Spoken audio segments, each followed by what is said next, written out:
บอกผมว่าเขาเห็นอยู่ดิกับลูกตัวห่ำฟ้องหางไปทากันในกำเนี่ยเมื่อในห้าหลักกันไปเมื่อกี้ห้ากันเมื่อจัดการฉันมางานมาคนเดียวผมเคยบันเห็นมั้ยมองไอ้ผมก็เอามีดขึ้นเนี่ยผมวางไม่ใครรู้เลยกันนี่อย่าอย่างไรฮะเด็กกระดาษไอ้เนี่ยเมื่ออย่างที่พี่เขากับบัตรกันที่อย่างมันเหมือนกันแกไอ้มันก็เอากว่าให้ละพี่กือมันก็เหลียวหมดอยู่ผมเคยบันเห็นมั้ยอย่างเนี่ยกับพี่ไอ้เนี่ยไม่รัดมึงไอ้นี่กับยันมึงมีมือกับมือจีเฮือนหักกันเยอะวะให้ของความกันหรือเขาก็ได้กันจบกันดีๆก็มันนอนไรก่อนนอนหรอกนะเมื่อจะไล่ฉังเห็นว่ามีก็ออกจัดชิมาความลูกน้องมึงมาความใจผมรันอะไรวะไม่ถึงรันอะไรเจ้ามันเลยมันอาจจะว่ามีก็หันนี้เป็นมันผมเล่าเพราะว่าที่ก็เตียนกับก็ไม่ใครเพื่อมีเป็นจีเป็นเตียนแค่มันของเราชุนหรอไอ้นี่ก็รันไหม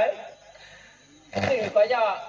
mới qua mới liệm ạ cậu lắc à khi chơi còn này còn mình ăn cắn cái mình bỏ hàng ở mới còn thu mình cái nào vô lì đi ra sòng phải bởi vì cầm lý sòng phải cái mới hay quên lắc liệm mới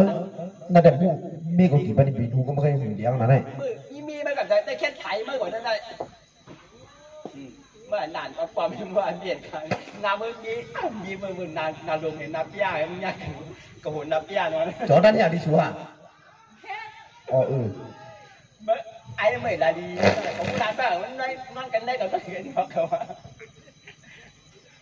ก็ยักษ์ได้เขาถามเลยว่าเดียกมันนั่นก็มีมันก็ขึ้นเอากว่าให้เราอันเคงเมื่อวานเป็นเนี่ยพี่ฝนลูกปุ๊บเขียนมาว่าเรียนคือยังไงปุ๊บถามปุ้งก็เป็นเฮือนมามันตั้งเลยปีที่ไหนก็ว่าเขาไล่ลานมดกับพนักงานมดมาเขาหนาก็พวกมันไหวเลยก็หือมันไหวไหนก็เหลือมันจับแน่ตามเวลาซื้อเคเนี่ยมาหรอมันก็มากนะก็ซื้อห้ามก็ซื้อนะก่อนลองเมื่อมันหรอถึงหรอกก่อนลองเมื่อมันเหรอนั่นน่ะแล้วก็ไต้บ่มปั๊บเนี่ยเปลี่ยนนะเอาลองคนนั้นนะพี่ป้าปิ้มเนี่ยก็นะมันว่าโหก็บอกใครปั่นมดมาเว้ยมึงมานั่นแหละเดี๋ยวแก้ไปมันก็เพราะมันก็มันลักเอากว่าไม่มีลักมึงก็เลี้ยงไปเลยขึ้นเอามีก็เมื่อมาสวมเมื่อเหมือนสงขาว